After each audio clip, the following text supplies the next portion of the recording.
আসসালামু আলাইকুম। আমি আজকে কথা বলতে যাচ্ছি এই প্যানেলটা নিয়ে। প্যানেল হচ্ছে আমাদের 1250 কেভি ট্রান্সফরমারের প্যানেল। এটা পাওয়ার ফ্যাক্টরও আছে, আবার এটিএস বোর্ডও এখানে আছে, আবার মেন সুইচও এখানে আছে আর কি।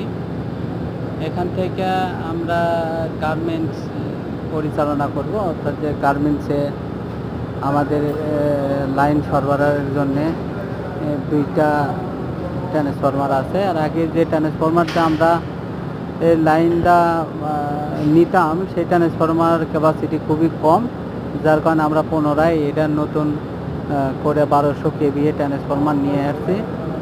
এবং ওখানে 475 কেভি একটা জেনারেটর আছে।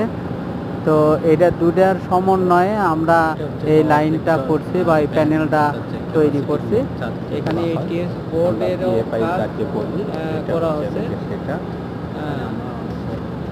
যাই হোক, আমরা সম্পূর্ণ যেটুকু কাজ করতে আমরা এটা দেখাচ্ছি ব্যবহার করে। এটা হচ্ছে পিছন কেয়ার পার্ট, এগুলো পিছন থেকে আপনাদের এই ভিডিওটা দেখানো হয়েছে ব্যালেন্সিং এর জন্য।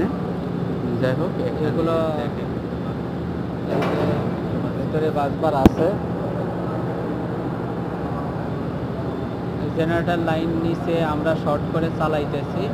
এই যে ট্রান্সফরমার 1250 কেভিএ, এই যে এখানে নিউট্রাল, হ্যাঁ, এবং বোরিংয়ে থেকে ডাইরেক্ট